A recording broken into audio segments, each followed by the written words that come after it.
শিল্পীর শিল্প সত্তাকে কখনো বেঁধে রাখা যায় না, তা আরও একবার প্রমাণ করে দিল কামালপুরের কয়েকজন শিল্পী। কামালপুরের সবথেকে বড় দুর্গা প্রতিমার কথা তো আমরা সকলেই জানি।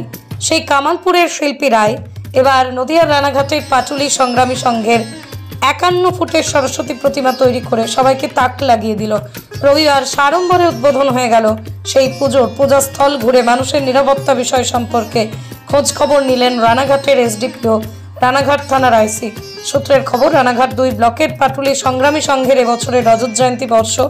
আর এই রজত জয়ন্তী বর্ষে তাদের ভাবনা 51 ফুট উচ্চতার সরস্বতী প্রতিমা। উদ্যোক্তাদের দাবি, নদিয়া জেলাতে এটা সবথেকে বড় সরস্বতী প্রতিমা। সংগ্রামী সংঘের রজত জয়ন্তী বর্ষে পুজো প্রাঙ্গণে নানান অনুষ্ঠানের আয়োজন করা হয়েছে।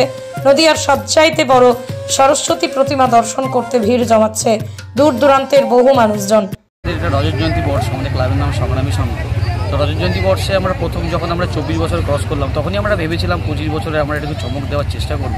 তখন থেকে আমরা ডিসাইড করছিলাম যে কি করব কি না করব। তো সেখান থেকে একটা অনুপ্রেরণা কামালপুর আমাদের দিয়েছে। সেখান থেকে আবার ভাবলাম যে এত বড় একটা প্রতিমা করে দেখা যাক, সবাইকে আনন্দ দেওয়া যাক যে কি কতটা করতে পারি। আছে 51 ফুট। এটা সবচেয়ে বড় মানে নদিয়ার মধ্যে বলতে পারেন, কারণ আমরা যখন স্টার্ট করেছিলাম তখন সবচেয়ে বড় তো এটা ছিলই। বাট হ্যাঁ, কোথাও হয়তো একটা এর থেকে বড় হয়েছে, বাট আমরা নদিয়ার মধ্যে হয়তো ক্লেম করতেই পারি এটা আমাদের ওয়ান অফ দ্য নয় মোস্ট বিগেস্ট ইন নদিয়া। এটা কিসের দিয়ে তৈরি করেছেন মূর্তিটা? অ্যাকচুয়ালি আমাদের ইন জেনারেল যে মেটেরিয়ালটা আমাদের ইউজ হয়েছে সেটা হচ্ছে ফাইবার মেটেরিয়াল ইউজ হয়েছে। সঙ্গে আরও কিছু মেটেরিয়াল আছে যেটা হয়তো ওরা কামালপুর ওরা ভালো বলতে পারবে, যারা ওরা আমাদেরকে তৈরি করেছে। এবং এখন জাস্ট আমাদের কালকেই ইনগরেশন ছিল, আমাদের এমএলএ সাহেব ইনগরেশন করতে এসেছিলো, আর বিশিষ্ট নেতারা ইনগরেশন করতে এসেছিলো। আজ থেকে অলরেডি আমাদের একটা অফিসিয়াল স্টার্ট। এটা আমরা অলরেডি অঙ্কন প্রতিযোগিতা করেছি।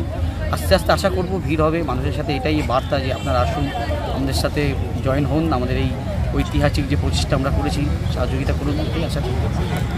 কি বলবেন? না, আমি তো এইবার প্রথম দেখলাম সরস্বতী ঠাকুর এত বড়, মানে প্রথম দেখেছি, খুব ভালো লাগছে। মানে কেমন ভিড় দেখতে পাচ্ছেন?